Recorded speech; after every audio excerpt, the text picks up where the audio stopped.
Hello, this is Sensory Play Day number 22 and we're going to make cloud dough, which is just corn flour and, so I'm pointing over there, corn flour and conditioner. I'm going to add bubblegum essence, which really just smells like medicine, never mind. And I'm going to try and make a pretty blue-green colour. I've then got some activities to use later in our play tray. So, we use 2 parts corn flour. Clearly I'm not measuring.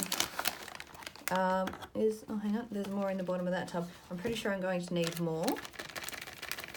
Hang on, just let me go find more corn flour. All right, I have got more. I want a decent amount because I haven't not made it for a while. And I want to cover the bottom of a play tray with it. So that's what, 2 cups, I suppose?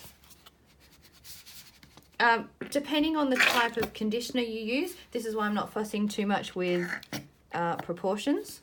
You may need to add more conditioner or more corn flour to get the right consistency. It feels really nice. All right, so we're just going to mix that through. It's got a really light, how would you describe it? Really light and soft sort of texture. All right, so I don't have to keep mixing, once I've got it all the way through. I'm going to add my essence. In saying that, the conditioner's already fragrant, so I'm not going to add that in because I'm probably going to wreck it.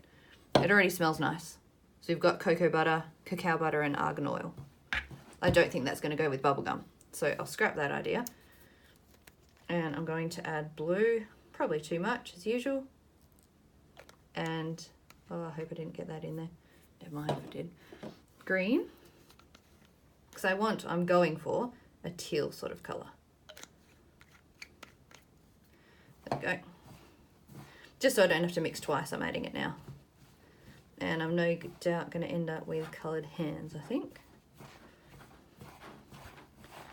I've just found it's easier to add your colouring to the liquids rather than having to mix it all the way through again when you're done. It's not actually colouring it that much, is it? Alright, I'm going to need more conditioner because it's still quite crumbly. It's not quite a dough yet. As far as the food colouring goes, it seems to be in chunks. It's going to need quite a bit of mixing.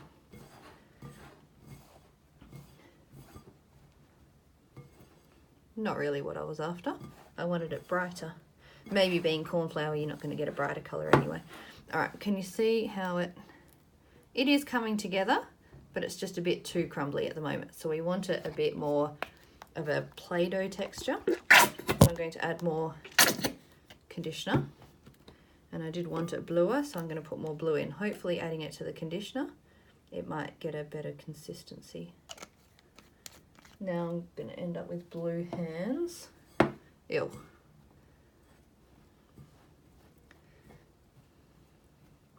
It doesn't matter. All right, this feels a bit better. This one, as far as storing it, was it this one? Yeah. I made the mistake of thinking, oh, it's conditioner and corn flour, it'll be fine. Corn flour is a food. You end up with it looking like a science experiment after about 3 days, and corn flour stinks. It's disgusting. So if you are going to store this, don't seal the lid, just let it dry out. And it will be fine, and then just add conditioner and a little bit of water next time you play. So I learned that one the hard way.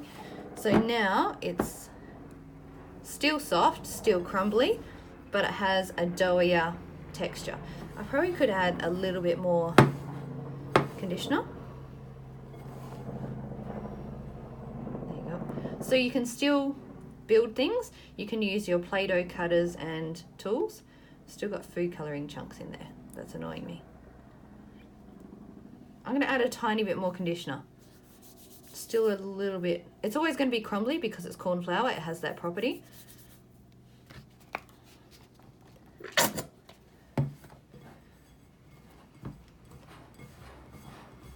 There you go. That will do. And the colour's not too bad after all.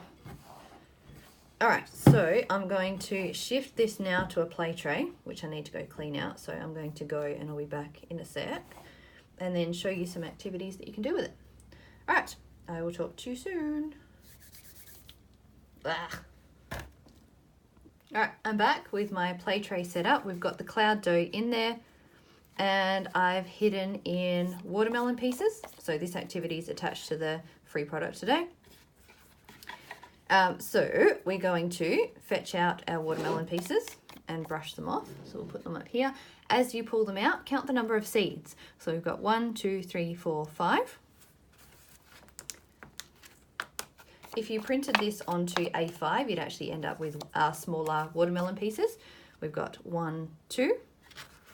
So a counting activity as well as your sort of hiding them and bilateral coordination. We've got 1, 2, 3. And 1. And there should be 1 left. I really don't like this stuff in my fingernails. There we go. So brushing it off. Even in brushing it off, you're practicing that bilateral coordination. All right, and we've got 1, 2, 3, 4. So you can put this together in a puzzle from number 1, and we'll go clockwise. 2, 3, 4, 5. Look at that. You got a watermelon puzzle. I love this one. I think it's cute. So that's one way of using your tray. Another one, so the other activity I had was these cards. So we've got a watermelon again with 1 seed. We've got the numeral and the word. Now for your younger ones, you may choose to cut these in half and just use the watermelons like with this one.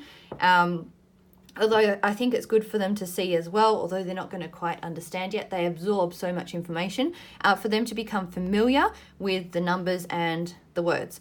So you can use this 2 ways. You can use this as 1 card. So we've got 2, 3, 4, 5, and 6.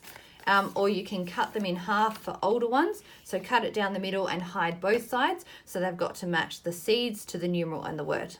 Yeah, I've chosen to do it this way, just more suitable for younger ones, but either way is fine. Again, you can use a bigger tray because we're kind of struggling. It's a small one there to fit under the camera. I wonder if we can push this down as well, compact it. You could probably do the same as the fossil activity with this one. So you could either use the edible dirt or this cloud dough, and then get a brush, which I don't have close by, but it just adds a different sensory element. I only thought of that just then. Even your fingers. So it's cracking open that, like it forms a crust, I suppose. Probably not the right word. To reveal the different cards. So we've got 2, 4. You could sort this into odds and evens. Another random idea. 6, which all happen to be on top. Brushing it off. What else have we got? 5, which is an odd number. 3 and 1. We can then order them from lowest to highest. I may run out of space here. 1, 2, 3, 4, 5, 6. And then from highest to lowest. 6, 5, 4, 3, 2, 1. Do you see again how there's a number of different ways you can use these activities? And the cloud dough, yes? And then of course, just playing. So you add in some Play-Doh tools. You can add in different sensory bits and pieces, like what we used for the magnet play yesterday, pom-poms or feathers. There's a ton of different things. Actually, these might be pretty cool in there. I've got, I've never seen these before, other than the ones I bought, but they're glass eggs. You could hide them. I probably need a bit more in here, but going through and revealing the different bits and pieces in the tray. All right, hopefully that has given you some play ideas. I'm going to stop talking now, otherwise I'll just talk forever. I will see you soon. Bye.